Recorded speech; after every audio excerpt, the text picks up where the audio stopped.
Hello friends, welcome back to my channel. मेरा नाम है सिमरन, मैं हूँ न्यू दिल्ली से और अभी मैं एक्सप्लोर कर रही हूँ हनोई। और आज मैं आई हूँ अपने हॉस्टल के बिल्कुल ही पास में ही है, वॉकिंग डिस्टेंस पे है। 100 मीटर के डिस्टेंस पे है बोटैनिकल गार्डन। पहले मैंने आपको दिखा था हो ची मिन का एक सेंट्रल पार्क जो बहुत फेमस है, बट वहाँ कोई लेक नहीं है। और ऐसी खूबसूरत जगह जहाँ मैं रह रही हूँ हनोई में जो मेरा हॉस्टल है, 100 मीटर के डिस्टेंस पे बोटैनिकल गार्डन, बहुत ही खूबसूरत जगह है जिसको मैं इंडिया जाने से पहले एक्सप्लोर कर रही हूँ, क्योंकि इंडिया में थोड़े टाइम के लिए जाऊँगी।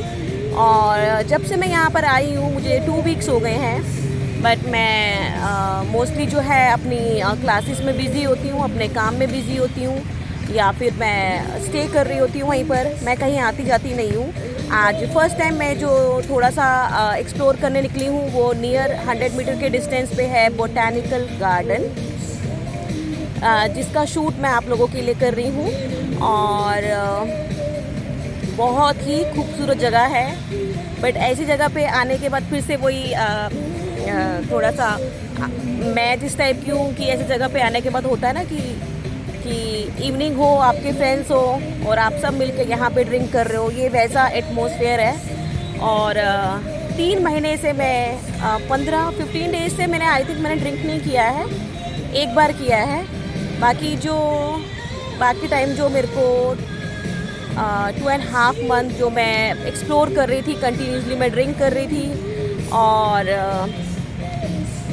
जो है आप ड्रिंक करना अच्छा भी नहीं है, जो मैं कंटिन्यूसली कर रही थी। और मुझे एटमॉस्फेयर अपना चेंज करना भी था, बट ऐसी जगह पर आने के बाद फिर से आपका मन करता है कि आपके फ्रेंड्स हो और आप सब मिलकर ड्रिंक कर रहे हो। और कुछ टाइम के लिए इंडिया जा रही हूँ क्योंकि मुझे थोड़ा सा चेंज चाहिए। और बहुत सारे लोग, एक ऐसी इन्फॉर्मेशन मैं देना चाहती हूँ, बहुत सारे लोग जो ऐसे हैं इंडियंस जो कि यहाँ पे जो शिफ्ट हुए हैं, वो काम करने के साथ साथ मोस्टली लोग ड्रिंक भी करते हैं एंड स्मोकिंग के जो एडिक्शन है वो नहीं होना चाहिए, जो कि है यहाँ पे इंडियंस में। तो फॉरेनर्स मोस्टली जो है स्मोक करते रहते हैं यहाँ पर, और अगर आप ऐसे ग्रुप में बैठते हो तो आप भी डेली स्मोक करने लग जाते हो। तो आप अवॉइड कीजिए ऐसे ग्रुप में बैठने का। और जिनको एडिक्शन है उनको थोड़ा सा ये समझना चाहिए कि किस टाइम तक, मतलब आपकी लिमिट आपको पता होनी चाहिए। तो बहुत सारे छोटी उम्र के ऐसे इंडियंस भी हैं जो एडिक्टेड हैं, जो मोस्टली ड्रिंक, स्मोक, बहुत तरीके के जो नशे हैं वो फॉरेनर्स के साथ बैठ के करते हैं और पेरेंट्स को उनके घर में पता नहीं है। तो मैं सिर्फ यही कहना चाहती हूँ अपने वीडियो के थ्रू कि आपको अपनी लिमिट पता होनी चाहिए कि कितना लेना चाहिए, और किसी भी चीज़ का एडिक्शन सही नहीं है, चाहे वो मैं कर रही हूँ चाहे वो कोई भी कर रहा है। मैं भी एक ऐसे एटमॉस्फेयर में थी कि जहाँ आपका मूड नहीं है, जहाँ आप पहले से ही जो है हाई हो, और उसके बाद भी अगर आपका एटमॉस्फेयर ऐसा है फिर भी आप ड्रिंक करते हो, फिर भी आप स्मोक करते हो। तो इस चीज़ का एडिक्शन नहीं होना चाहिए, मोस्टली अवॉइड करना चाहिए ऐसे फ्रेंड्स के साथ बैठना और इन चीज़ों को लेना। क्योंकि कुछ टाइम के लिए अगर आप इंजॉय करने के लिए आए हो तो ठीक है, अदरवाइज़ जो है डेली का एडिक्शन वो सही नहीं है।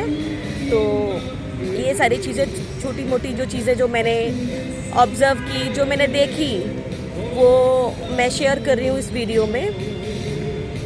तो जब हमारे एक्चुअली पेरेंट्स इस चीज़ के लिए समझाते हैं तो हम उस वक्त नहीं समझते और हम उनसे डिस्टेंस मेंटेन करके अब जो हमें पसंद है हम वो करना पसंद करते हैं। बट ठीक है, अगर आप अपने पेरेंट्स से अलग हैं, बट आप अपनी लिमिट्स को सेट कीजिए, आपको कब क्या चीज़ लेनी है।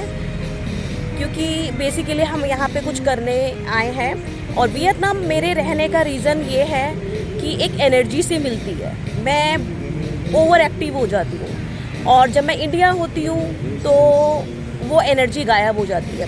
बस मुझे जो है ऐसे लगता है कि कुछ करने को नहीं है, और अपॉर्चुनिटीज़ तो डेफिनेटली वहाँ पर नहीं है किसी के लिए भी। और अगर आपने मेरे लिए तो एटलीस्ट नहीं है अपॉर्चुनिटीज़ इंडिया में। तो और वहाँ जाके ना एनर्जी नहीं मिलती, क्योंकि जो हमारा इंडियन कल्चर है वो हमें यही सिखाता है कि हम डिपेंडेंट रहें, हम घर की हाउसवाइफ या बेटियां जो हैं वो ओल्ड माइंडेड है। मेरे पेरेंट्स तो यही होता है कि आप कुछ काम मत करो, घर में रहो, घर का खाना बनाओ, घर का काम करो।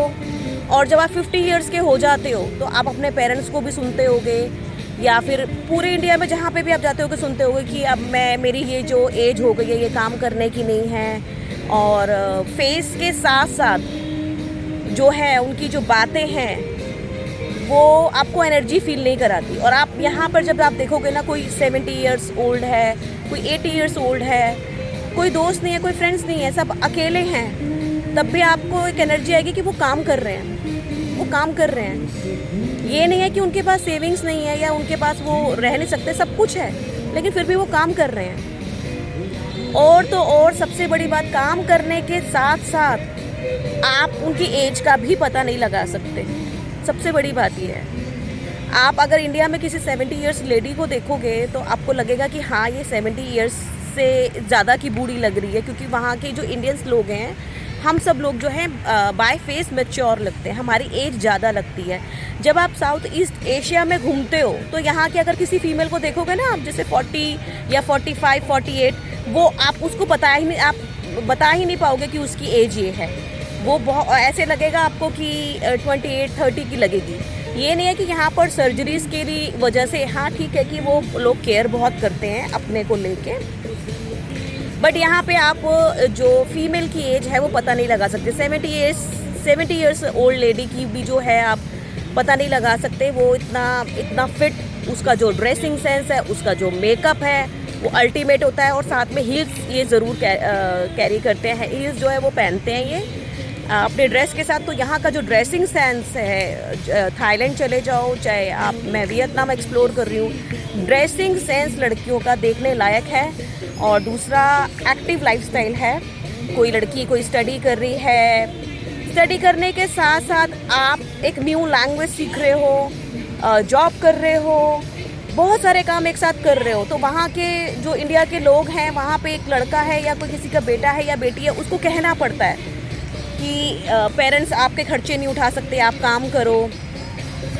यहाँ कहने की ज़रूरत नहीं है, यहाँ लोग समझते हैं, लोग काम करते हैं और बहुत सारी चीज़ों को एक साथ काम करते हैं। पढ़ने के साथ साथ आप लैंग्वेज सीख रहे हो, पढ़ने के साथ साथ आप जॉब कर रहे हो।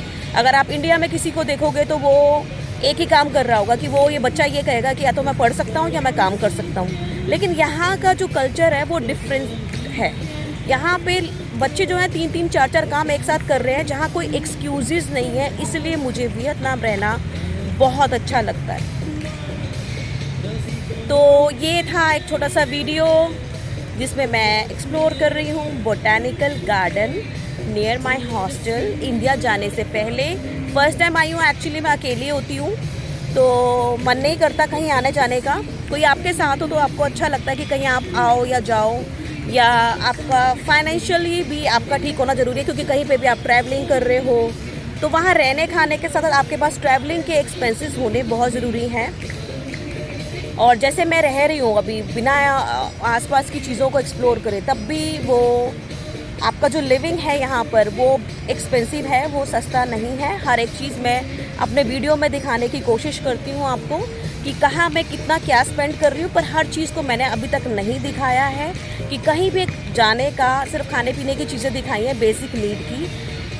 तो आप यहाँ तब रह सकते हैं जब एक्चुअली आप एक अच्छा जो है आपका अर्निंग का सोर्स हो, या आपका फाइनेंशियल जो है आप फाइनेंशियली अच्छा आपके पास है, तभी आप एक्सप्लोर कर सकते हैं चीज़ों को रह के।